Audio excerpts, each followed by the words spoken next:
Selamat malam teman-teman semua. Assalamualaikum warahmatullahi wabarakatuh. Salam sejahtera bagi kita semua. Terima kasih teman-teman sudah klik video ini, sudah mampir ke channel ini. Kita akan belajar bersama seputar lambung. Bagi teman-teman yang masih mengalami keluhan seputar gastritis, GERD atau anxiety, tetap sabar ya.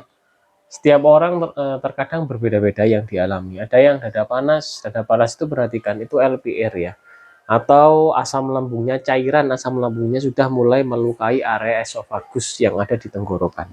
Nah, jadi teman-teman ya, bermacam-macam kondisi itu teman-teman harus pahami kondisinya ya, sehingga nanti bisa pulih total. Memang teman-teman ya, saat saya mengalami GERD itu saya tidak LPR ya, dan saya tidak ada gastritis. Nah, pahami. Namun gastritis ternyata saya pernah mengalami setelah GERD malahan ya. Ternyata saya mengalami gastritis, namun masih ringan. Nah, kalau gastritis yang berat itu istri saya. Saya mengetahui betul karena saya yang merawat, gitu ya. Nah, yang mengalami GERD yang dadanya panas ya, itu perhatikan ya, tetap semangat dengan jaga pola makan, konsumsi madu hitam pahit itu penting sekali ya. Kemudian kalau ada gastritis, harus sampai sembuh dulu ya. Nanti kalau gastritis sudah sembuh, teman-teman ya, ini membaik pelan-pelan LPR-nya ya. Beberapa pengalaman teman-teman yang ada di live saya di TikTok atau di YouTube teman-teman ya, untuk meringankan ya panas dada di tenggorokan itu, yang pertama dia minum tapioka karena ada gastritis. Gastritis ditanangi dulu. Nah, lama-lama perut perih dan dada panasnya itu menghilang pelan-pelan. Nah, ada juga teman-teman yang mengkonsumsi lidah buaya. Dada panas ya, pelan-pelan berangsur menghilang. Nah, silakan perhatikan yang mengalami dada panas. Ada teman kita, Kak siapa, Kak Putra kalau nggak salah. Saya lupa ya, belum tak screenshot tadi ya. Pokoknya itu ya, intinya tetap semangat karena dada panas itu terjadi reflux asam lambung, cairan asam lambungnya yang udah mulai melukai ya, pahami. Sehingga yang panas di dada semakin parah, biasanya nggak panas namun perih gitu ya, karena ada luka.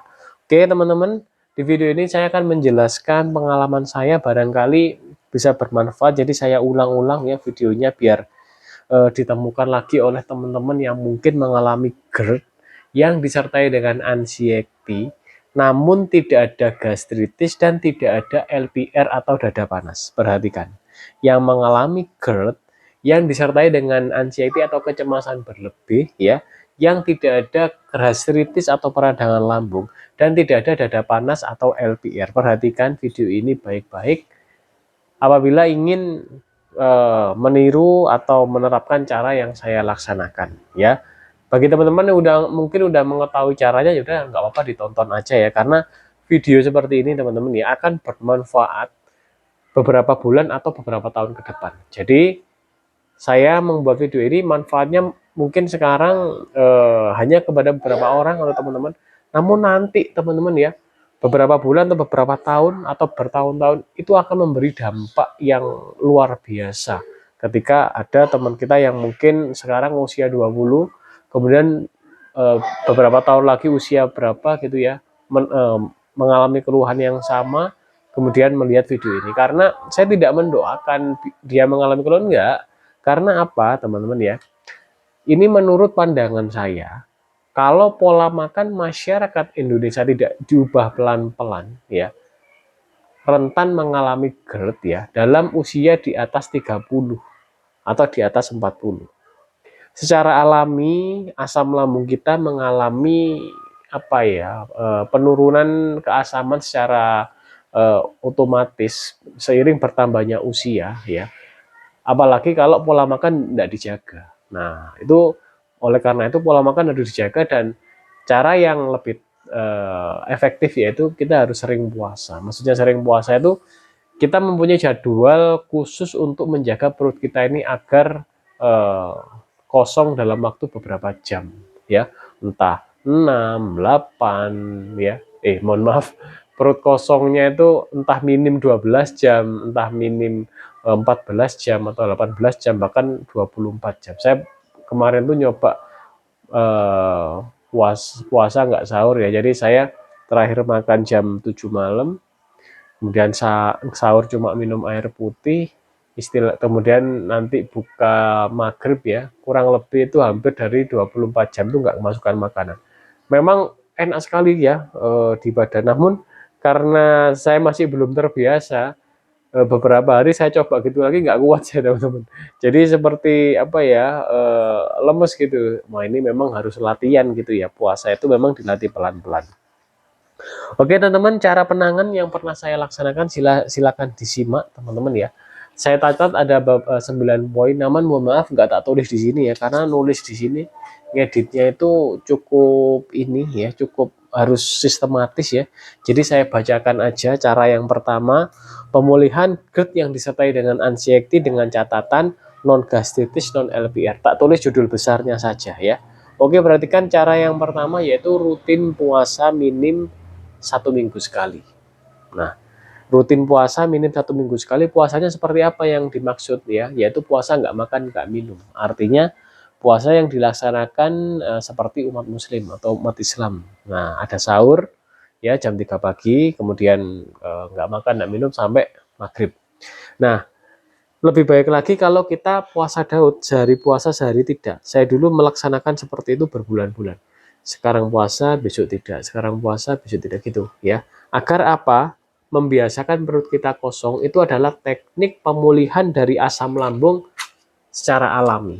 Perhatikan orang-orang yang mengalami keluhan seputar mohon maaf, perhatikan orang-orang yang jarang mengalami keluhan asam lambung atau tidak pernah mengalami keluhan seputar GERD ya, istilahnya GERD itu kan asam lambungnya bermasalah pH-nya. Nah, perhatikan biasanya dia itu sering puasa.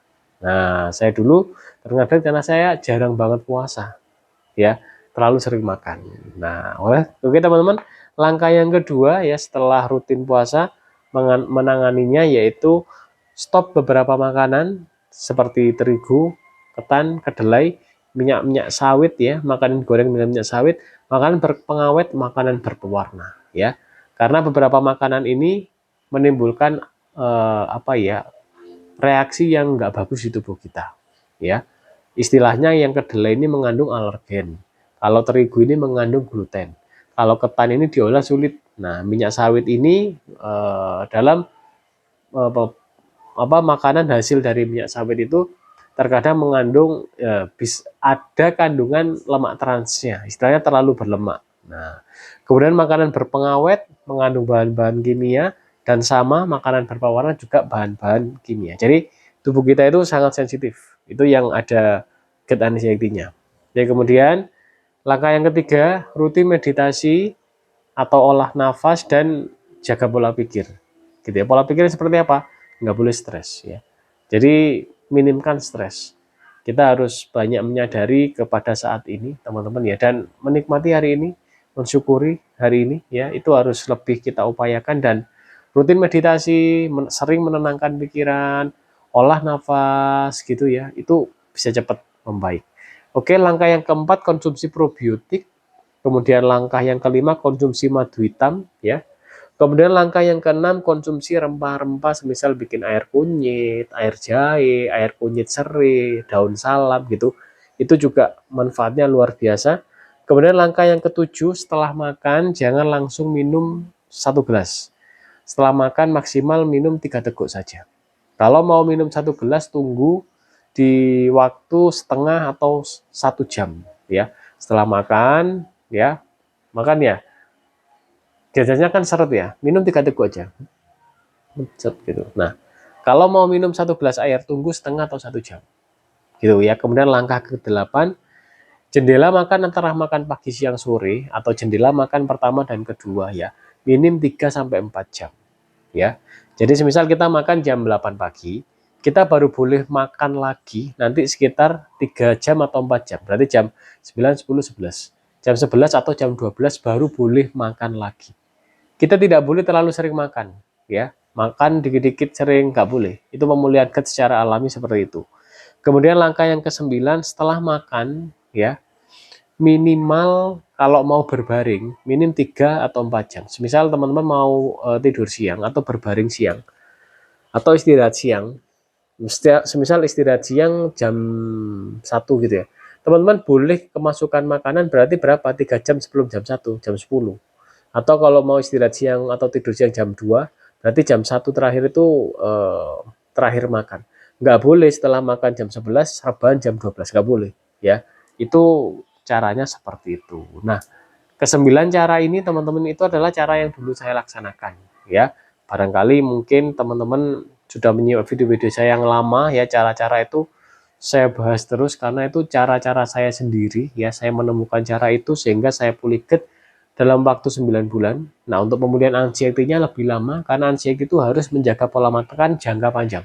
Ketika pola makan kita disiplin, tidak makan makanan yang poin di kedua ya, yang saya sebutkan tadi yang di stop beberapa makanan itu, kita akan kesehatan kita akan pulih. Tapi ketika kita makan makanan itu lagi, teman-teman, beberapa efek diantaranya peradangan di tubuh biasanya apa, teman-teman? Sering seperti kita flu ya, seperti hidung meler atau buntu. Nah, itu peradangan. Kemudian yang lebih berat lagi sering keringan. Kemudian yang lebih berat lagi ini di leher-leher ini kaku. Kemudian ada yang lebih berat lagi, konsentrasi kita ini menurun. Jadi anxiety ketakutan, ketakutan kepada sesuatu yang ramai, ketakutan kepada mungkin kesepian, ketakutan mungkin kepada suatu hal-hal lain ya, misal berpikir tentang kematian terus. Nah, itu adalah efek dari makanan ya. Soalnya kalau dari makanan itu membuat ini di usus halus kita ini hubungannya usus halus dengan otak. Di situ ada saraf penghubung. Nah, itu. Ada keluhan di pencernaan kita, saraf penghubungnya ini dia akan ada kendala gitu sehingga konsentrasi ketenangan otak atau hormon serotonin ketenangan kita, teman-teman ya, itu minim. Nah, oke, ada satu poin yang saya lupa, nomor 10 yaitu terapi mandi ya dengan air dingin. Air dingin yang saya maksud adalah air suhu ruang, ya. Jadi karena di sini ada anxiety kecemasan, kita itu kadang terlalu enjoy dengan air hangat. Nah itu malah nggak sembuh-sembuh. Tapi kalau kita terapi dengan air dingin biasa suhu ruang itu ya, tubuh kita kan menggigil, seger gitu ya, seger kadang dingin ya. Terkadang kita juga merasa ketakutan loh saat pertama kali mandi, kayak takut banget. Takut tubuh kita ini soalnya terlalu terlalu nggak pernah kita bikin stres. Maksudnya itu tubuh kita ini terlalu enjoy ya. Tubuh kita ini terlalu dalam kondisi yang terlalu dibilang terlalu rileks lah, oke lah. Maksudnya itu tubuh kita ini dalam kondisi yang terlalu lama atau eh, kurang siap menerima tantangan baru. Nah, kasarnya seperti itu. Oleh karena itu, ada poin lagi terlupa yaitu berjemur dan jalan kaki setiap pagi. Nah, itu juga menimbulkan tubuh kita ini dilatih stres pelan-pelan, ya. Karena tubuh kita ini kan terjadi dari miliaran sel dan otot-otot. Itu harus kita selaraskan semua. Cara menyelaraskan yaitu dengan itu tadi, salah satunya mandi air dingin, ya, air suhu ruang itu ya, kemudian berjemur setiap hari dan jogging atau jalan kaki gitu ya. Itu adalah beberapa langkah, ini tak rangkum ada 11 poin. Mohon maaf nggak tak tulis di sini, disimak aja videonya, barangkali bermanfaat. Kenapa kok saya semangat sekali membuat video seperti ini? Karena teman-teman, ritme-ritme yang dialami oleh teman-teman kita yang mengalami GERD yang disertai anxiety itu, ritmenya sama dan plek-ketiplek dengan yang saya alami.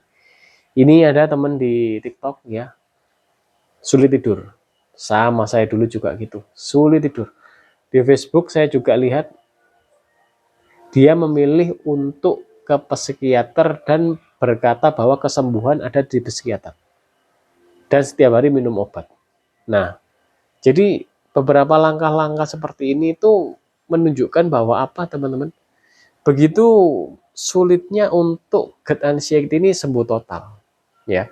Nah, ketika kita mengalami GERD yang disertai dengan anxiety, teman-teman, kita harus menyadari bahwa apa, teman-teman?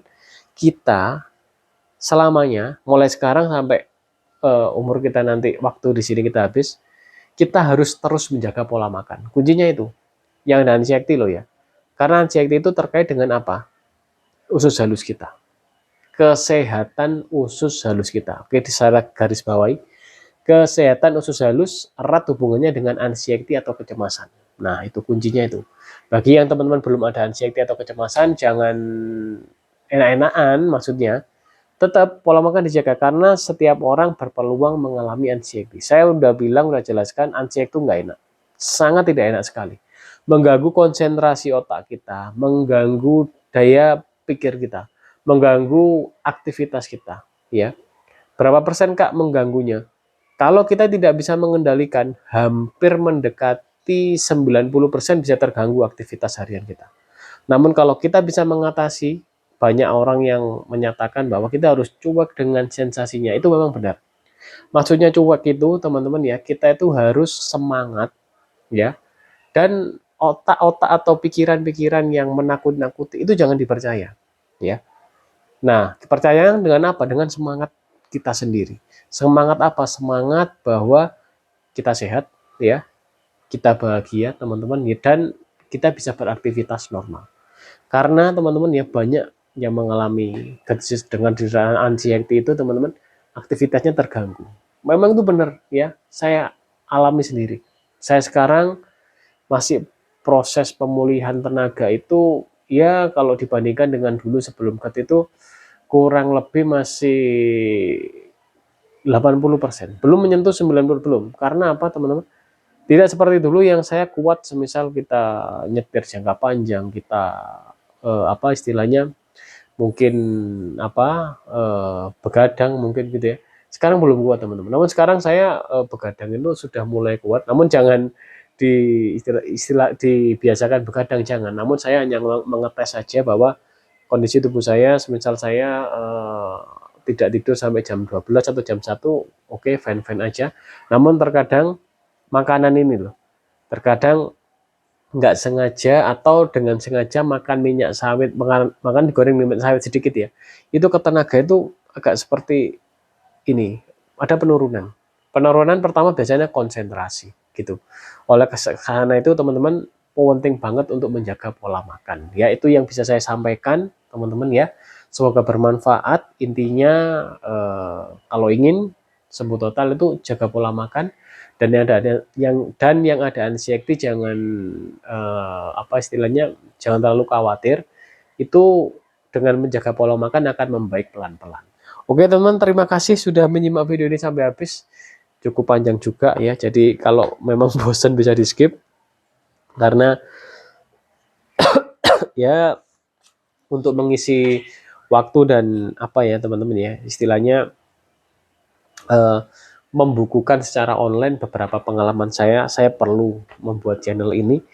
Karena seputar GERD dan anxiety ini adalah suatu hal ya, hal seputar keluhan pencernaan yang banyak banget yang mengalami ya. Karena apa teman-teman? Pola makan kita. Setelah kembali ke pola makan ya, perhatikan pola makan kita itu tinggi gluten ya, banyak yang berpengawet, banyak gula-gulaan, jarang puasa. Nah ini teman-teman, itu adalah poin-poin yang membuat keluhan seputar pencernaan. Oke teman-teman, terima kasih sudah menyimak video ini sampai habis, dan mohon maaf apabila ada salah kata, silakan bisa komen-komen ya.